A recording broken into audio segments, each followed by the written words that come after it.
yeah, next month is artfight. I'd love to participate, but I have so many exams I can't bring myself to draw, so I'll do it next year.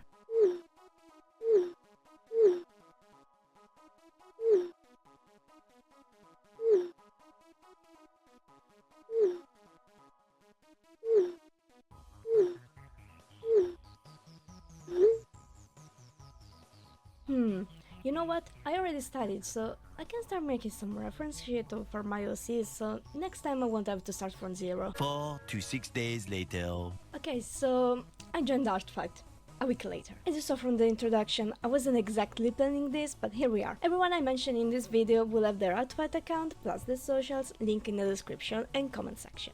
I spent like the first 5 days drawing references for my OCs because, again, I wasn't planning to join, but then I said fuck it, I definitely won't be attacked all that much, and since I started enjoying drawing again, might as well do something. My goal is to improve my skills by drawing stuff I don't do, like furries, dynamic poses, hands, also something a little less YouTube friendly, but that's another story. Also, I'm trying to find a style that I enjoy, so prepare to see me trying new things ever so often. Let's start from my UCs. My next 3 characters live in the same universe. I won't go into details, but I'm planning on making a video on it, plus posting some world building on Tumblr. This is Lilac. She is a robot who lives in a small group inside a breathtaking meadow. She used to live happily, taking care of her family who made her, but then a certain chosen one arrived and everything changed for the worst. She is very caring, but it's not shown by her serious personality. And that's it. I know she doesn't have a lot of story. It's because this universe is my dream game, so I'm sure about some things,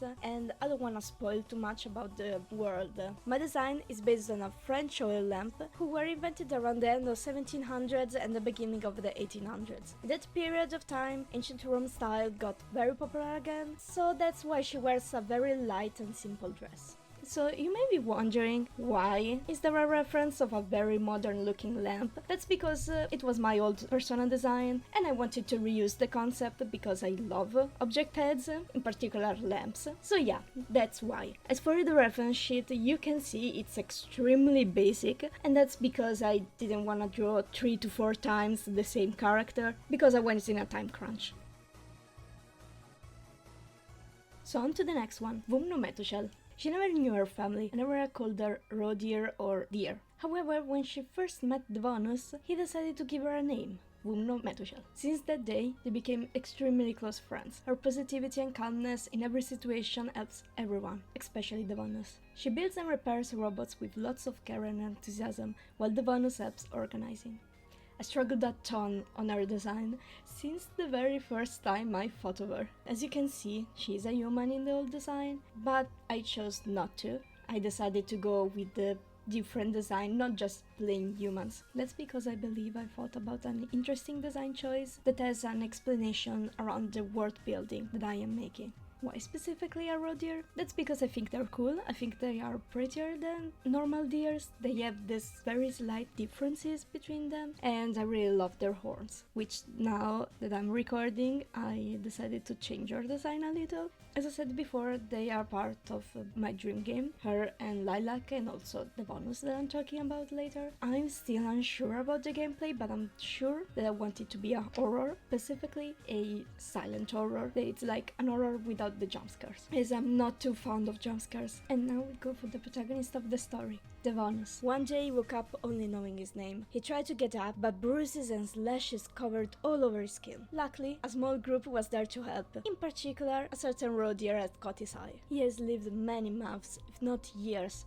but he can't shake off the feeling of not being one of them, not being one of the Silent Hands. His clothes are different, he lacks strength and agility, and he's extremely meticulous and smart. With time, he developed this strange feeling that he should be above them in a way, but he never lets this feeling take over. A little fact about him, in the speed paint you can see he has an eyeball as a head, but now I want to change his look a bit. I decided that his head is like the previous iteration, because, well, I think it looks better, and his head kinda works like the trees in Super Mario 64. When he looks at you, you see his eye. But from his side or the back view, he looks headless. I think it's a weird and a fun quirk, but I thought of it late, and Sylvanus had already made a gorgeous drawing of him. As for the speed paint, I don't have a lot to say. The only thing is that I'm still unsure about his clothing. I'm not too much of a fan of it, but I still want to give him like he's different from the Silent Heads, who are simply workers that build robots, repair them. Nobody knows about their existence except the robots, who are called Rigidants, and simply they have living conditions like the first industrial revolution. In the end, I have a lot of ideas for him, since you know it's the protagonist, but I'm not gonna show you a lot because again, dream game, I still need to understand which things I should say, what I shouldn't, so I'll keep it the most vague as possible. Hopefully I'll make a video soon about the world. Now you will see my OCs that have nothing to do with the other ones. Let's start from Nime. They love the Karaki fashion and they also love traveling. Traveling the world has given them a chance to meet all kinds of people, and all of them agree that they are no ordinary person. They have a deep passion of space, so much that some may think they are an alien. I will say I struggled a lot because of all the jewelry and accessories the Karaki typically has. You can see at one point I forgot to add some and I got really tired. If you ever draw them, go wild on accessories, especially space themed ones. Their origin story is actually quite funny. Basically, I made them for a roleplay Pokemon Discord server. It was very fun. We just did it once with my friend and then we didn't brought up the roleplay again. But nonetheless, I really like their design. Their old one, actually, they have many colors because every single color represents one of the Pokemon they have. And it was fun. We had one Pokemon battle and I lost because I was fighting against a Klinklank, if I recall correctly. And I only had one Pokemon that had two moves that have that attack first. One was a psychic type, the other was a normal type, and since I am someone who doesn't like use the same identical move for multiple times, I decided once to switch it up and use the psychic one without realizing that steel is strong against psychic. So yeah, I lost that fight, but that was fun nonetheless. Last but not least, we have me. So for my design, I have a lot of references about retro games, like in the sleeves, I have a Dreamcast controller and a Game Boy. On the eyes, I have plain D-pad, like movement pad on one eye, the other one has the iconic GameCube controller look. Then we have the typical Joy-Con, like the thingy that can move 360, and on the other side of the eye I have just plain two pupils as in the like Game Boy and other consoles. Actually, when I first designed myself, the eye with the two pupils used to have 6 of them because it was a reference to a controller.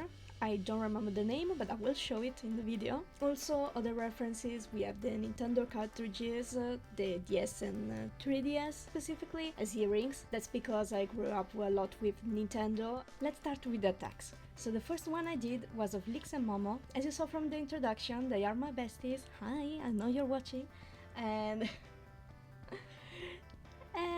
basically, I went on Pinterest, I looked at some references, I found this one, and I decided, yeah, that's good enough. The second option was gonna be this other one, which is funnier, but I chose not to do it because, I don't know, I didn't wanna draw side profiles probably. I usually struggle with multiple characters. We have 3 characters here, in fact, and as you will see after, this is my only mess attack that I did. It came out rushed because I really wanted to publish my first attack as soon as possible. I still made sure to draw their characters correctly. However, if I would redo it now, I would put more care, as you're gonna see like the other drawings look more polished. The next attack I did was for Cherbox. Cherbox is an Italian artist. They have a shop from where I bought 2 henna pins. As for the drawing itself, I chose to draw Xenos, who is a retro internet-based android. They are calculating and reserved, and they may glitch in emotionally charged situation. I got this post from Pinterest. I chose it because I wanted to incorporate a digital camera or like something retro in the drawing, and I thought this would be cute. At first you can see I gave them a smile, but then I decided to keep their neutral expression composition because I think it fits them better. The digicam effect was very hard to make. I tried my best to give it the sense that it's a digital camera. It's not an empty space where you can see their normal eye. So I went with this. I used a noise filter and a color tint, and it's not the best look, but it sells the idea, and that's good enough. The next attack I did was for Titch LaFae. She makes amazing drawings and even more amazing VTuber models. Basically, for this drawing, I decided to experiment a little with the brushes on Procreate. In particular, I tried to partially replicate this attack I received from Sylvanus. I chose this composition pose because I wanted to do a full body of her, because I wanted to do something a little different. So I said, yeah, I think it really suits her being calm on a flower. Like, I can really imagine the scene. Now, is the perspective good? Not really. Are the proportions correct? Not at all. One leg is bigger than the other. Did I still do my best? Yeah, again, I only drew humans before the art fight. So, as a first attempt of a complex pose in a perspective that is not that I usually do with a non-human character, I think it came out good. Then again, the important thing is that the person who receives the drawing likes it and that you are proud of what you made. And I am proud, she likes it, so that's perfect. So after all the attacks, I decided to start doing some defenses. So the first attack I received was from Sylvanus. They made an amazing attack. I swear I can't stop looking at the eye, it's awesome, I love it. So I started looking at their characters. In particular, I was captured by the design of Abstract. It's nothing too crazy, but that's what I love about it. The story goes, always feels kinda out of place and uncanny in the area. He doesn't speak, just looms over them. He's tall. So from the reference, I got a little confused, I have to admit. I wasn't too sure if there were like two entities, just one. It's the same guy, just one it's about to enter the world and the other one is when it's the world. That's how I understood. The second character I chose to draw is Carmine. She doesn't have a description, so I'm not sure what she does, but she caught my attention, especially since I don't usually draw curly hair, so I wanted to do a little bit of a challenge. I decided for this drawing to go more simple on the composition and everything. As you can see, it's just an interesting lighting and just them one underneath the other. I should be doing this type of line art more often. I found I really like it. Basically, I use the Procreate Pencil 6B. I put it at the highest setting and I drew with the very thick outline, and then I started erasing, like carving, like for statues. The parts that are more illuminated, they have a thinner line art, and the parts that are more in the darkness, they are thicker. It was very fun making this drawing and also kind of relaxing. I didn't have to put a lot of thought or like the pose, the thing, etc. because I was starting to feel a bit tired of extremely complex drawings. So I said, okay, let's chill a little. Nonetheless, again, I still had lots of fun and I'm happy they enjoyed. So now we go for the drawing of Cats of Silver. They made this adorable gif of Momo. As a defense, I decided to draw Miriam. Miriam is the leader of the cult of those with many eyes. I tried to find some information about it. I still have no idea what it is. I tried looking around in their account, but I didn't find a lot. With this drawing, I decided to try and do more suggestive things. Like, it's nothing crazy. It's definitely nothing crazy, it's just a simple pose. But I'm not sure how YouTube will react, so I will do a little censoring. Now, why I decided to draw a more suggestive, quote-unquote, it's because I want to improve my skills, and I think limiting myself to just like family-friendly stuff, it's a bit limiting. I'm also very curious about it, that's it. At first, when I did this drawing, I spent a lot of time on it because I struggled with the pose. I was trying to do something a little different. I wanted to do like a little structure. At first I was trying to make it a front, then I said nah, but then I just directly scrapped it all together because I couldn't find a pose I enjoyed. So I went with this other pose, still found on Pinterest, of course. Again, at first I didn't love this drawing when I finished it. Now I think it's a solid one. It's nothing crazy, but given for the fact that I've never drawn a rodent, again, don't draw much of many furries, and the fact that it's a different pose with a different like it's a lot of stuff. It's a lot of new stuff that I never really tried. I think it still came out good, even though I hate that foot. It doesn't even look like a foot. But yeah, ignoring that now you will definitely not ignore, I still like it. It's not too bad. So up until now I was trying really hard, drawing stuff I didn't usually do, dynamic poses and lots of stuff. Now I was extremely tired after all these drawings. The prime of the excitement that I had at the beginning of joining artfight started to leave my body. I got really tired. I just did finish an exam that day, so I said, you know what, let's do something simple. But then I said, why do it in digital? It's going to be extremely simple. If I do it on digital, I'm gonna spend even more time on it. So I took out my notebook and I started drawing. So these two characters, I did two separate attacks for them, but I drew them one after the other, so I'm gonna talk about them together. Let's first start with Gezetbuch. I think that's how you pronounce the name. They have a lot of lore. Blunt, intellectual, judgmental, objective, persistent and perfectionist. Stern-faced and straightforward. Not particularly sociable and often regarded annoying due to their demand for cohesion and preciseness. It's generally agreed upon that seeing them is a bad omen. They spare no one from their strange questions, more often than not pertaining to one's personal set of morals and beliefs, and harshly criticized for those that fall short of their expectation thereof. Social conversations fall flat when it comes to stopping them from impromptu interviews. They'll corner politicians, celebrities, and all sorts of people given they've taught their attention enough to deserve such a response. Some wonder how they know who to approach at times. However, they are not malicious. They strongly believe in the importance of integrity, faith in oneself, and pursuing the truth regardless of one's own background. Much accordingly, they don't take well to indecisive, wishy-washy, and otherwise those irresolute. Much more accordingly, they're as infamous as they are due to their perchance of targeting those in privilege the most often. I adore their design. I'm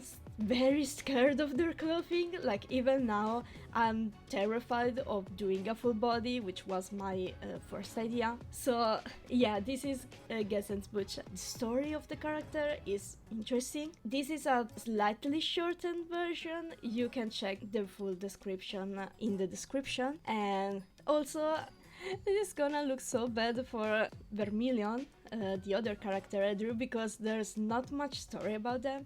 They're an Anna design. I love Anna. I adore the character, I love the game, I love the series, so I had to draw Vermilion. But yeah, their design is very simple. They are Anna insanity and depression.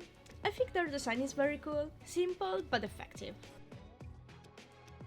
Going back on the defenses, Ultra has made this lovely drawing of Lilac, and so I started looking at their characters. They have a lot of them, but my eye got immediately caught by Kamen Rider Prism. Her name is Oshizora Arya. She is Kamen Rider Brittle's daughter, and she's from the future. She went back in time to save the world and her dad. She is based on a butterfly, and her mother is Lysia. Basically, I didn't know at the beginning. I started looking around and that's how I found out. These are Kamen Rider OCs. Kamen Rider is a series, is a tokusatsu series. For those who don't know, basically like Power Rangers. It's very famous actually. I had no idea. But what particularly I'm still surprised about is that Arya has only 4 attacks. At least at the time I record this, she has only 4 attacks, mine included. And I'm like, no, please, it's too adorable. I love her. I love her. She's adorable. So now talking about the drawing itself, at first I wanted to draw her on her motorcycle, but then I gave up immediately because, again, I was very tired of doing difficult stuff and I have never drawn non-living things, especially a bike. Never drew those. I have no idea. It's amazing that Ultra actually wrote the models of the bikes they are based off. Bikes, motorcycle, I don't know the difference, I'm sorry. So basically, after I publish this video, or before, like while I'm on holiday, I am 100% watching the series. I'll watch Kamen Rider Black Sun, the one on Amazon Prime. I really wanted to watch a tokusatsu series, but I had no idea which one to to watch, so yeah, can't wait. So after Arya's attack, I decided to make a drawing for AlpineShowTime. AlpineShowTime is the name of the channel. Basically, is a VTuber, is one guy that has a lot of characters. The main one, let's call it that, is Verdana. It's usually always with Galvini. The interesting thing about him is that it's all stop motion like. It's not real stop motion. He said in a video that it's all made in Godot. But basically, the appeal is that it's an entire world, a world where there's non-fiction and fiction. We, as the viewers of the channel, are non-fiction, while Verdana, Galvini, and all the other characters of AlpineShowTime are fiction. I'm not saying a lot about them, especially the characters, but basically there's an entire VOD, it's like an hour and a half, maybe even less, lore video about Galvini. So about the character story. Galvini is a fiction, as I said before. Basically, fiction are born from non-fiction imagination. So Galvini's mother promised him that they'll go to space, but unfortunately she passed away before they could go, and then Galvini became friends with Verdana. That's all I'm gonna tell you, because I really want you to watch that, but I'm happy that I watched it while I was drawing. I almost cried sometimes. 10 out of 10, I will do it again. It's very adorable. I wish I could watch his stream, but I can't because he's American. I live in Europe, so yeah. Time zones, yeah. I really suggest you to go watch that VOD at least, because it's very cool. It's like interactable with the audience interacts with the video. It's not just a video, it was alive. While I was making the drawing for AlpineShowTime, I received an attack by Phoenix Tries Drawing. It's an adorable attack. I didn't show you this character, basically this is my NOC. I didn't talk about it because I didn't really do a speed paint. I was going to make like those voice claim videos that were very popular when the game came out, and a Dream Barbecue, but I never finished it. I don't think I'm gonna. If you want, you can tell me in the comments. So yeah, there's nothing crazy about Anna. If you want a little more information about her, you can go to my artfight account. It's written there. It's just that easy, and that's it. So for my defense, I chose the all-seeing creature. Basically, the story is there's no telling who they used to be, or how their head was replaced by a floating red eye. All that's known is that they have a heightened sense of sight. Since I was starting making this video, I stopped doing intricate drawings, as well with the little tiredness of drawing extremely difficult stuff every time. So I chose to do a very simple pose, like she's ready to be painted or something. That's the idea. So it's very simple. I like the dress, I really like the dress. It was calming watching a video, nothing too crazy. I really like trying. I tried to make the eye more interesting. I think it came out pretty cute. I like it, and that's it. So I was browsing on the Artfight Discord server because I joined the server. I just wrote an introduction and I never opened it again, I gotta be honest. Basically, I don't use a lot of Discord, but then I said, you know what, let's look at some characters that people drew. Maybe I can find someone interesting, and I did. I found Bibiee. So, her name is Flan. I saw her drawing of Anna and I really liked her character. I really like her design. It's very cute, and as I said again, I love Anna designs. So I drew her. Only now, actually, looking at the references, I realized that I got the character slightly wrong. I missed the detail of Anna, and that is basically the two personalities are perfectionism and pessimism. Apparently pessimism is always crying, and I didn't notice until now. Oh well. The drawing is not a lot. That's because I wanted to animate her. Since I realized way too late that I could have animated the Galvini drawing, I said, oh no, you know what, let's animate this one. So I got back my old phone that it's more than 5 years old, and because there I have Allied Motion Pro particularly, that I definitely did not get for free because that's the software I know how to animate. I was gonna try to animate on DaVinci Resolve. I have no idea how to do it, it's way too complicated for my brain, so yeah. But then the thing is, when I had to share the drawing to publish the attack, I realized that there's only a 5 GB limit. The problem is my drawing, my animation actually, was 85 GB. So I had to reduce the quality so much,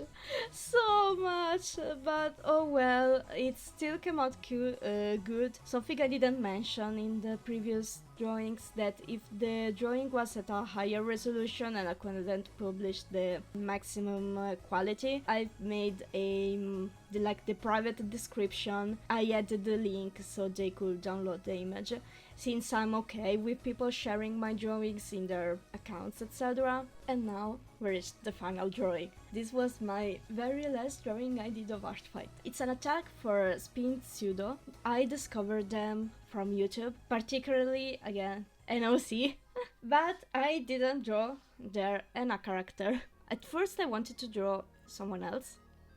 As you can see, I was trying with a pose, still a bit of a dynamic pose, nothing too crazy, but I didn't like it. I didn't wanna spend a lot of time on it, because again, I was working on the video and I was working late. So I said, you know what, let's look at some poses on Pinterest. I was looking for poses for specifically like square canvases, because that was my initial idea, but then I found this photo. It was very cool and interesting, and I said, you know what, maybe there's a character that I can draw in this pose. So I started looking at their characters, and then I found it. Tali.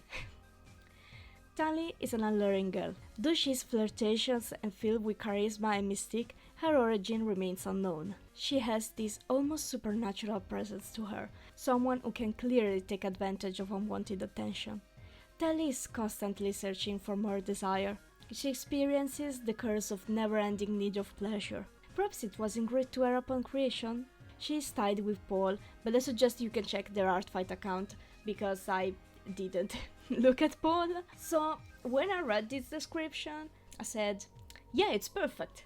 Everyone gets a piece of Tali. Literally, that's where I come up with the title of the drawing itself, that is, everyone gets a piece of Tali, because, you know, since she's always looking for pleasure, she's always going to people, etc. So everyone can get like a little picture or something. At first I wanted to keep the flatness of the drawing. I wanted to keep everything extremely 2D, kinda like the style that she has in the references. But then I realized that if I did that, you couldn't see the hand, which is drawn extremely badly, but that's not the point. The hand is terrible, but that's not the important thing. I did my best, but I am terrible with hands. I'm looking at the picture right now, and I just realized that you can see all the drawings, all the pictures have like a border, a thick border. I forgot one thick border, but that's okay. That's okay, that's not the important thing. They loved the idea, and I am so happy they loved it. I'm so glad they enjoyed, and it's a very good way of ending the art fight. So now we reached the end. I did 17 drawings, including the references. 7 were the attacks, 5 the defenses, the remaining 5 were references. I also received 5 drawings. Everyone was extremely nice. Even if I didn't get a lot of drawing compared to maybe other people, I don't care. I love getting fan arts, but that's not the point of artfight. Artfight, from what I learned, is about celebrating OCs. It was a very fun challenge. It got rid of my art block, and I feel like I got better at drawing. I pushed myself to do more difficult stuff, especially at the first half. Maybe next time I'll try to make it more even. I also, because I did more difficult stuff, I started looking at animal anatomy, which is something I wanted to do for years, but I never brought myself to do it. I will 100% join another art fight, hopefully next year, and hopefully I'll get ready sooner, and maybe I'll make a video about it. Also, if you want to attack me next time, follow me on the site or any of my socials. Editing a vlog at 6 AM here. I wanna also add thank you so much for the 10 subscribers. Thank you. I already made like a little post celebrating. I unfortunately have no idea what to do to celebrate, so still wanted to thank you all for joining.